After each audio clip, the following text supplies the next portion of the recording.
நீ கிளம்பி வான்னு சொல்லி கூப்பிட்ட, நான் தான் வந்துட்டேன்ல. அப்புறம் எதுக்கு இந்த ஜாட பேச்சு பேசுற? எப்படா வருவா ஆரம்பிக்கலான்னு இருந்தியா? உனக்கு என்னதாம்மா பிரச்சனை? எனக்கு என்னடி பிரச்சனை உங்களுக்கு? ஆனா அதெல்லாம் உங்க கண்ணுக்கு எங்க தெரியும்? நான் திட்டுறது மட்டும்தான் உங்களுக்கு பெருசா. சரி விடு சாரதா. 4 நாளா காவேரிய நினைச்சு புலம்பிக்கிட்டே இருந்த. இப்ப அவ வந்ததும் சத்தம் போடுற.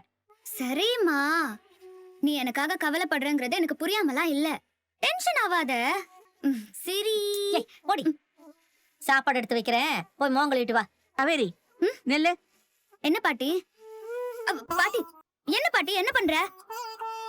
கங்கா, உன் வயிறு இத்தினூண்டு மேடு தட்டி இருக்கிறதுக்கு இவ்வளவு நேரம் பேசி பேசி பூரிச்சுக்கிட்டு இருந்தாமே. இங்க பாரு, இவ வயிற பாரு. எனக்கு என்னமோ இவளை பார்த்தாதான் மாசமா இருக்கிற மாதிரியே தெரியுது. உனக்கு ரொம்ப கொழுப்பு தான் பாட்டி. அது தொப்ப.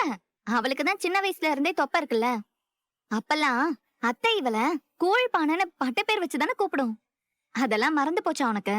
என்னடி பழைய பட்ட பேரை ஞாபகப்படுத்திட்டேன்னு கோவம் வருதா?